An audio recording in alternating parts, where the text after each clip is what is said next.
Hello everyone. Very good morning to all of you. आज के video में 30 मई 2023 के करंट अफेयर डिस्कस करेंगे। हर एक क्वेश्चन इंपॉर्टेंट है, इसलिए पूरा वीडियो अंतिम तक ध्यान से देखिएगा। करंट अफेयर के पीडीएफ स्टैटिक जीके के साथ आप एग्जाम इंजन एप्लीकेशन से डाउनलोड कर सकते हैं। एग्जाम इंजन एप्लीकेशन आप जब भी डाउनलोड करें तो उसे 5 स्टार रेटिंग देना ना भूलिए।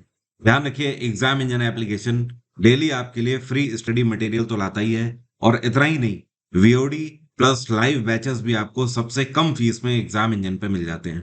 तो 5 स्टार रेटिंग एप्लीकेशन के लिए बनती है।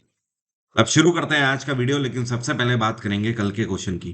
कल मैंने आपसे एक बहुत ही सिंपल सा क्वेश्चन पूछा था। क्वेश्चन मेरा यह था कि फीफा की स्थापना कौन से वर्ष में करी गई थी। तो फुटबॉल की पूरे विश्व में पेरेंट ऑर्गेनाइजेशन फीफा ही है, या फिर आप ये बोल सकते हो कि पूरे दुनिया में फुटबॉल का जो आयोजन किया जाता है विश्व स्तर पे, वो फीफा के ही द्वारा आयोजित किया जाता है। फीफा की स्थापना सन 1904 में करी गई थी, और जब इसकी स्थापना करी गई थी तो फ्रांस की कैपिटल पेरिस में इसकी स्थापना करी गई थी। लेकिन आज की डेट में फीफा का हेडक्वार्टर है स्विट्जरलैंड का ज्यूरिख सिटी। ठीक है। और फीफा के इस टाइम पे प्रेसिडेंट कौन है? इनका नाम है गिनी इन्फेंटिनो। कौन है? गिनी इन्फेंटिनो। और आज तक अगर बात करी जाए कि सबसे ज्यादा बार फीफा वर्ल्ड कप कौन से देश ने जीता है, तो आंसर होगा ब्राजील। ब्राजील ने सबसे ज्यादा बार 5 बार फीफा वर्ल्ड कप जीता है। अच्छा, एक चीज और ध्यान रखिएगा, साल 2022 में फीफा वर्ल्ड कप का आयोजन किया गया था। तो 2022 का फीफा किसने जीता है? ये जीता है अर्जेंटीना ने। और इस बार अर्जेंटीना की तरफ से कैप्टन कौन थे? ये थे लियोनल मेसी।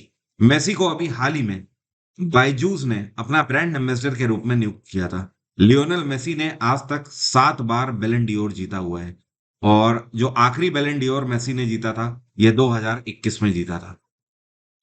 तो ये सारी डिटेल थी जो कि आपको ध्यान रखनी है। एक चीज और ध्यान रखिएगा, 2022 का जो वर्ल्ड कप अर्जेंटीना ने जीता है, ये फ्रांस को हराकर जीता है। और फ्रांस के खिलाड़ी कैलिन एम्बापे, क्या नाम है इनका? Kaelin Mbappe. इनको इस बार का 2022 का गोल्डन बूट अवार्ड। चलिए शुरू करते हैं आज के करंट अफेयर।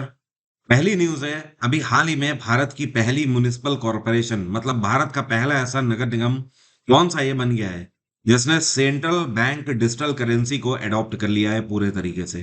तो ऐसी पहली म्युनिसिपल कॉरपोरेशन बन गई है पटना म्युनिसिपल कॉरपोरेशन पूरे भारत में। देखिए, इसका मतलब क्या है? इसका मतलब यह है कि पूरे पटना के अंदर रिजर्व बैंक ऑफ इंडिया के द्वारा जितनी भी गाइडलाइन है ऑनलाइन पेमेंट्स को लेकर या यूपीआई को लेकर, वो सारी अब अप्लाई होती है। पूरे पटना के अंदर नगर निगम के द्वारा आरबीआई की जितनी भी डिजिटल करेंसी को लेकर पॉलिसीज हैं, वो सारी अब एक ही बार में अप्लाई कर दी गई हैं। आरबीआई की स्थापना 1935 में करी गई थी। इसका राष्ट्रीयकरण 1949 में हुआ था। आरबीआई का हेडक्वार्टर है मुंबई, और आरबीआई के गवर्नर हैं शक्तिकांत दास। शक्तिकांत दास आरबीआई के 25वें गवर्नर हैं। और ध्यान रखिएगा, साल 2023 के गवर्नर ऑफ द ईयर के रूप में भी इनको नॉमिनेट किया गया है। अभी हाल ही में यूरोपियन यूनियन के अंदर ये कौन सा देश है जो कि पहला ऐसा देश बन गया है जिसने अपने अल्कोहल प्रोडक्ट्स के ऊपर हेल्थ लेबलिंग के लिए एक नई गाइडलाइन जारी करी है। मतलब कहने का, जैसे भारत में जितने भी अल्कोहल प्रोडक्ट हैं या फिर जितने भी नशीले पदार्थ हैं, चाहे आप फिर टोबैको प्रोडक्ट की बात करो या गुटखा भी उसी में आ जाता है, और अल्कोहल तो आता ही आता है। तो भारत के अंदर क्या गाइडलाइन है, आपने कई बार न्यूज़ चैनल्स में भी देखा होगा, या आप सिनेमा हॉल्स में जाते हो तो वहां पर भी आपने देखा होगा कि अगर कोई स्मोक कर रहा है तो आपने देखा होगा पूरी स्क्रीन के किनारे पर एक वैधानिक चेतावनी आ जाती है। ठीक है। तो ये सारी चीजें भी उसका ही हिस्सा है। तो उसी तरीके से पूरे यूरोपियन यूनियन के अंदर ये पहला ऐसा देश कौन सा बन गया है जिसने अल्कोहल प्रोडक्ट्स के ऊपर इस तरीके की हेल्थ लेबलिंग को मैंडेटरी कर दिया है। तो ये है आयरलैंड। अभी भी दुनिया में बहुत सारे ऐसे देश हैं जहां पर नशीले पदार्थों के ऊपर इस तरीके की हेल्थ लेबलिंग नहीं होती है। बट भारत के अंदर कोई भी ऐसा नशीला पदार्थ नहीं है जो कि मार्केट में बिक रहा हो और उसके ऊपर लेबलिंग ना होती हो। भारत सरकार की गाइडलाइन है कि लेबलिंग हर एक ऐसे पदार्थ के ऊपर होनी चाहिए। तो अभी यूरोपियन यूनियन के अंदर आयरलैंड पहला ऐसा देश बन गया है। आयरलैंड की कैपिटल क्या है? इसको बोलते हैं डबलिन। क्या बोलते हैं? डबलिन। और यहाँ के प्रधानमंत्री कौन है? इनका नाम है लियो वरदकर। यहाँ पर मैं लिख देता हूँ, लियो वरदकर। और जर्मनी की कैपिटल है बर्लिन, फ्रांस की कैपिटल है पेरिस, स्पेन की कैपिटल है मैड्रिड। अभी कुछ टाइम पहले ही जर्मनी के नए चांसलर बनाए गए थे कौन? इनका नाम है ओलाफ स्कूल्स। क्या नाम है? Olaf schools. अभी हाल ही में ये इंडियन आर्मी की कौन सी कमांड है जिसके द्वारा एक नई एक्सरसाइज कंडक्ट करी गई है जिसका नाम है सुदर्शन शक्ति। तो ये जो सुदर्शन शक्ति 2023 एक्सरसाइज है, इसका आयोजन भारत के वेस्टर्न बॉर्डर्स में किया गया है, राजस्थान और पंजाब से लगने वाली सीमा रेखा पर। तो ये इंडियन आर्मी की साउथ वेस्टर्न कमांड है। कौन सी? दक्षिण पश्चिमी कमांड है, जिसके द्वारा इस एक्सरसाइज का अभी हाल ही में आयोजन किया गया था। और इसका मेन उद्देश्य यह था कि हमारा जो वेस्टर्न फ्रंट है, मतलब पाकिस्तान से लगने वाली जो मेन सीमा रेखा है पंजाब और राजस्थान के साथ, वहां पर मुस्तैदी के साथ सारी पेट्रोलिंग और ड्रिलिंग होती रही। इसमें बीएसएफ ने भी हिस्सा लिया। और इस टाइम पर इंडियन आर्मी चीफ कौन है? ये है मनोज पांडे। ध्यान रखिएगा, पिछले साल ही ये इंडियन आर्मी चीफ बने हैं। और मनोज पांडे भारत के पहले ऐसे आर्मी चीफ हैं जो कि इंजीनियरिंग रेजिमेंट से हैं। किससे? इंजीनियरिंग ट्रेड से। अगला क्वेश्चन है, अभी हाल ही में ये कौन है जिन्होंने गिनीज वर्ल्ड रिकॉर्ड में अपना नाम दर्ज करा दिया है श्री रामचरितमानस का पाठ करते हुए 138 घंटे 41 मिनट और 2 सेकंड तक? कहने का मतलब यह है कि ये कौन है जिन्होंने लगातार 138 घंटे 41 मिनट और 2 सेकंड तक श्री रामचरितमानस का पाठ किया है और गिनीज वर्ल्ड रिकॉर्ड में अपना नाम शुमार कर दिया है।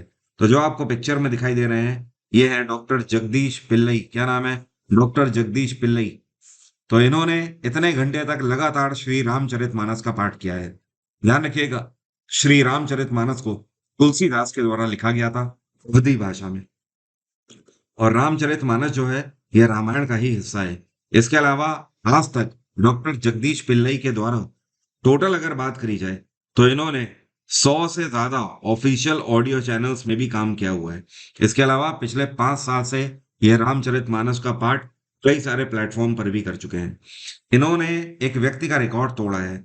अगर रिलीजियस फॉर्म में अगर बात करी जाए या फिर किसी भी तरीके से किसी गाने को लगातार गाते हुए, ठीक है, तो इन्होंने एक तरीके से श्री रामचरितमानस का जो पाठ है उसको गाया है इतने घंटे तक। तो इन्होंने रिकॉर्ड जिस व्यक्ति का तोड़ा है, उस व्यक्ति का नाम क्या है? तो इनका नाम आपको ध्यान रखना है, इनका नाम है मार्क क्रिस्टोफर। क्या नाम है? Mark Christopher. तो ये जो मार्क क्रिस्टोफर हैं, ये ब्रिटेन से बिलोंग करते हैं। और इन्होंने भी एक भगवान का ही गीत गाया था, द पॉकेट गॉड्स, जिसको इन्होंने 115 घंटे 45 मिनट तक लगातार गाया था।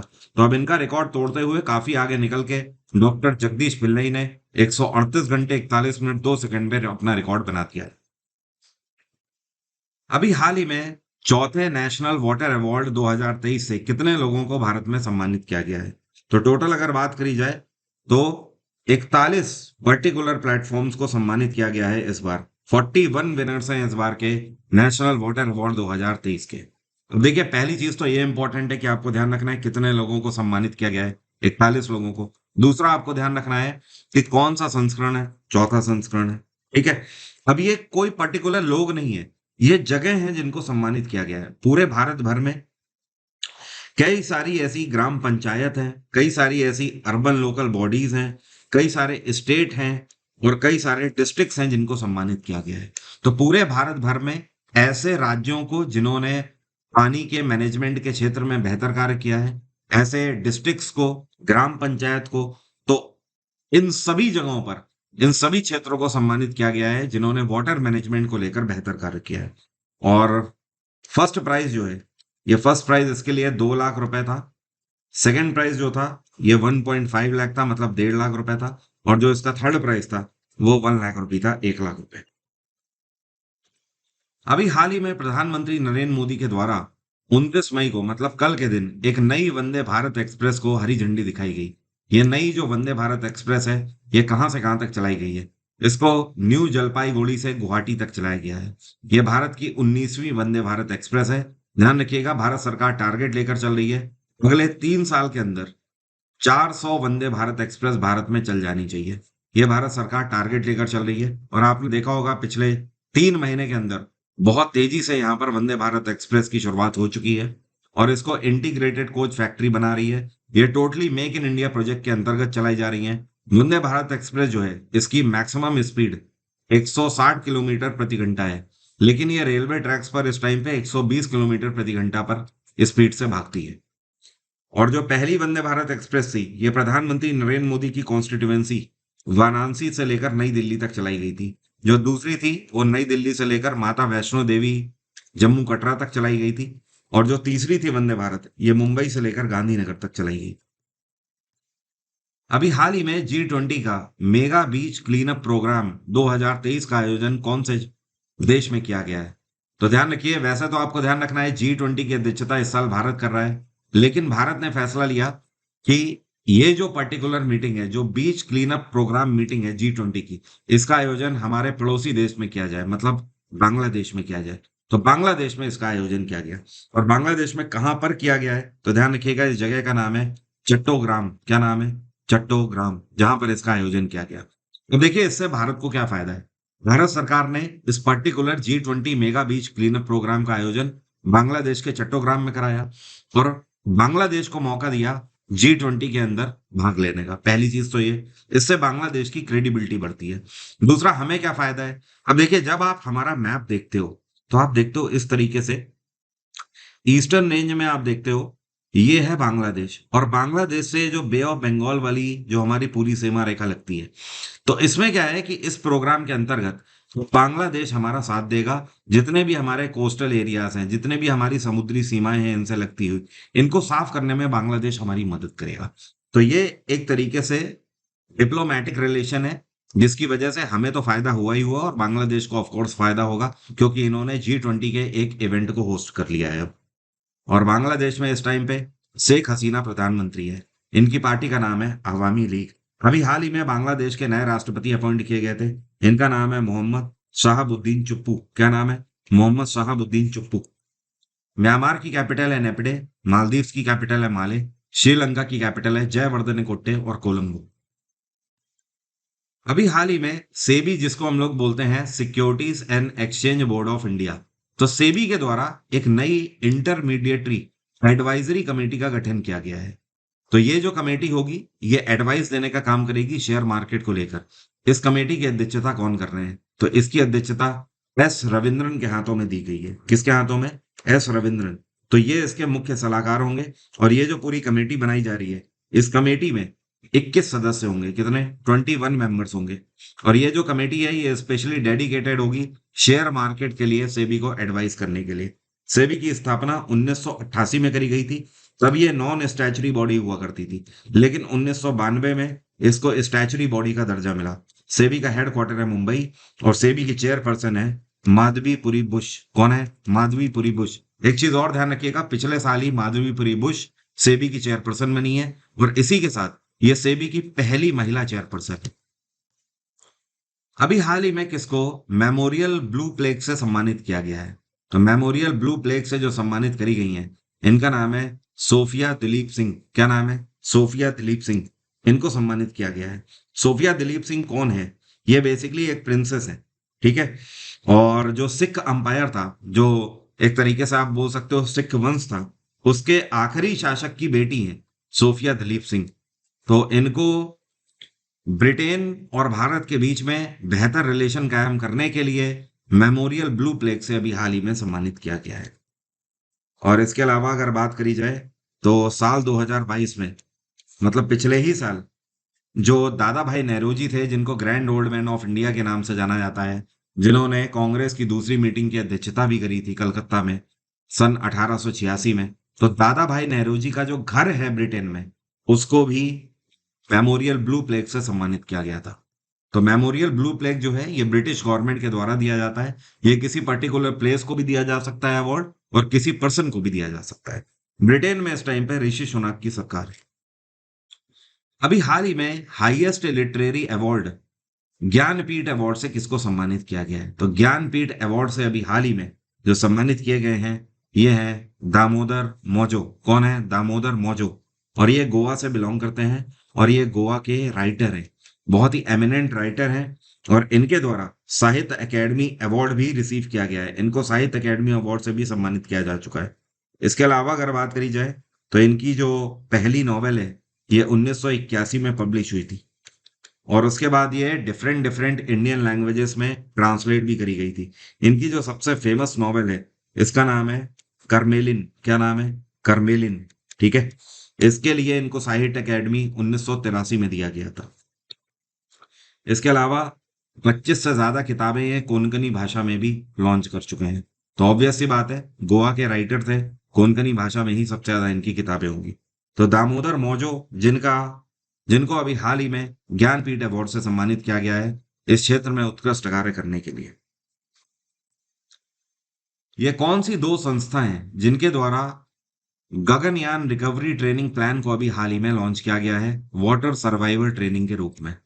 और ये जो पूरा प्रोग्राम है इसको इंडियन नेवल शिप गरुड़ के ऊपर लॉन्च किया गया है।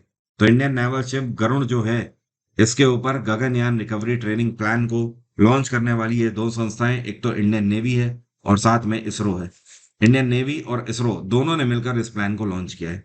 देखिए, अभी हाल ही में इसरो बहुत ही जल्द गगनयान प्रोजेक्ट को लॉन्च करने वाला है। तो उसमें जो हमारे एस्ट्रोनॉट्स जाएंगे उनके लिए ट्रेनिंग प्लान ये लॉन्च किया गया है कि किस तरीके से वो वाटर में सर्वाइवल कर सकते हैं। तो इसमें इंडियन नेवी ज्वाइंटली भाग ले रही है इसरो के साथ मिलकर। इसरो की स्थापना 1989 में करी गई थी, माफी चाहता हूँ 1969 में करी गई थी। इसका हेडक्वार्टर है बैंगलोर पे। डॉक्टर एस सोमनाथ ये सीनियर रॉकेट साइंटिस्ट हैं और ये 10वें चेयरपर्सन है इसरो के। आपको पता है इसरो की पहली सैटेलाइट कौन सी थी? इसका नाम है आर्यभट्ट। और इसरो की स्थापना 1969 में करी गई थी। आर्यभट्ट को इसरो ने 1975 में लॉन्च किया था।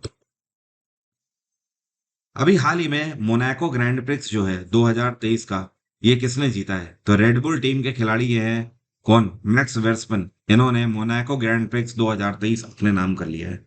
मैक्स वर्स्टपन की अगर बात करें तो ये इस टाइम पे दुनिया में नंबर 1 के रेसर हैं कार प्लेटफॉर्म पे। मैक्स वर्स्टपन ने 2023 का मियामी ग्रैंड प्रिक्स भी जीता है। इसके अलावा इन्होंने बहराइन ग्रैंड प्रिक्स भी अपने नाम किया है इस साल का। और इसके अलावा ऑस्ट्रेलियन ग्रैंड प्रिक्स भी इन्होंने ही जीता है।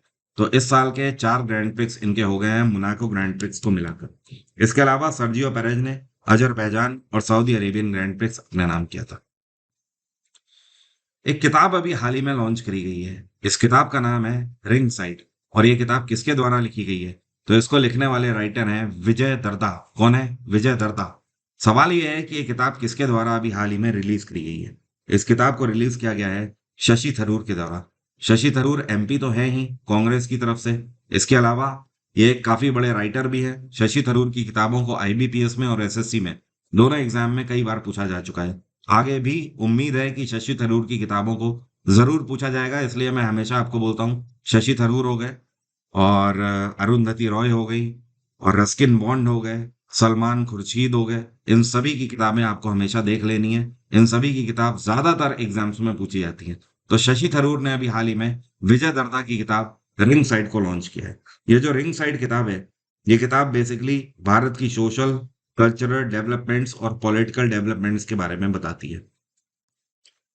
ये जो आपको पिक्चर में दिखाई दे रहे हैं इनका नाम है गोविंद राय एच नायक। अभी हाल ही में 88 वर्ष की उम्र में इनका निधन हो गया। ये कौन थे? तो नायक साहब जो थे ये कन्नड़ राइटर थे। तो लेखक थे ये, और वो भी कौन से मूल के? कन्नड़। तो अभी हाल ही में 88 की उम्र में इनका निधन हो गया। इनको भी साहित्य अकेडमी अवार्ड से सम्मानित किया जा चुका है। इतना ही नहीं, इन्होंने साल 2014 में अपने लिटरेरी क्रिटिसिज्म टाइटल जिसका नाम था उत्तरार्ध, क्या नाम था? उत्तरार्ध। उसके लिए काफी क्रिटिक्स भी झेला और उसी के एवज में इनको साहित्य अकेडमी अवार्ड से भी सम्मानित किया गया था। इसके अलावा इनको कर्नाटक साहित्य अकेडमी से भी सम्मानित किया जा चुका है। मेमोरियल अवार्ड भी इनको मिल चुके हैं। कर्नाटक स्टेट अवार्ड से भी सम्मानित किया जा चुका है। तो काफी बड़े राइटर थे गोविंद राय एच नायक, जिनका अभी हाल ही में 88 की उम्र में निधन हो गया। अभिमन्यु सीरीज आज शाम से स्टार्ट हो रही है रात में 9 बजे। आप इस बार सफलता पाना चाहते हैं तो मेरे साथ मेहनत करना मत भूलिएगा इस सीरीज में। अभिमन्यु सीरीज लीसेंट से भी बड़ी मुझे बनानी है ये सीरीज, और 1500 एमसीक्यूज की बैक टू बैक सीरीज है। इस सीरीज में पिछले 5 साल के जितने भी पीवाईक्यूज हैं वो सब मैं आपसे डिस्कस करने वाला हूं, और इसके अलावा मेरे द्वारा बनाए हुए भी कई सारे प्रिडिक्टेड क्वेश्चन होंगे जो कि आप 2023 के किसी भी एग्जाम के लिए अप्लाई कर सकते हो और आपका सिलेक्शन नहीं रुकने वाला। तो आज रात से इस सीरीज में जुड़ना मत भूलिए। सभी के लिए फ्री ऑफ कॉस्ट है यूट्यूब पर। अब मेरा आज का सवाल आपसे, आप में से कितने लोग बता सकते हैं कि ग्रेट मेंटोरशिप के लिए स्पोर्ट्स में इनमें से कौन सा अवार्ड दिया जाता है? कमेंट बॉक्स में जल्दी से लिखकर बताइए। एग्जाम इंजन एप्लीकेशन में आप मेरा बैच फॉलो कर सकते हो। ये मेरा रनिंग जीएस जीके का बैच है, वीओडी प्लस लाइव फॉर्मेट में। इस बैच की खास बात यह है कि आप जैसे ही इस बैच के लिए सब्सक्राइब करते हो तो आपको एक ही बार में history, polity, geography, science, economics की रिकॉर्डेड क्लास मिल जाती है थियरी की। तो पहली चीज तो आपको वेट नहीं करना पड़ता है। दूसरी चीज ये कि यहाँ पर मैं वन लाइनर के फॉर्म में आपकी लाइव क्लासेस भी ले रहा हूँ, और फिजिक्स, केमिस्ट्री, बायो की, साइंस की भी यहाँ पर लाइव क्लासेस चल रही है। तो ये बैच आपके लिए वन स्टॉप सॉल्यूशन है। वरुण 10 डिस्काउंट कोड है जिसकी मदद से आप एग्जाम इंजन में किसी भी बैच में 10% का फ्लैट डिस्काउंट ले सकते हो। एग्जाम इंजन में आप हिस्ट्री के मेरे रिकॉर्डेड बैच, पॉलिटी के रिकॉर्डेड बैच, इन सभी को अवेल कर सकते हैं। प्रैक्टिस बैच, एमटीएस बैच, इन सभी को अवेल कर सकते हैं कम से कम फीस में। आज की बात यहीं तक रहेगी। Thank you so much. Have a nice day. Take care. Bye bye. आपका दिन मंगल में हो।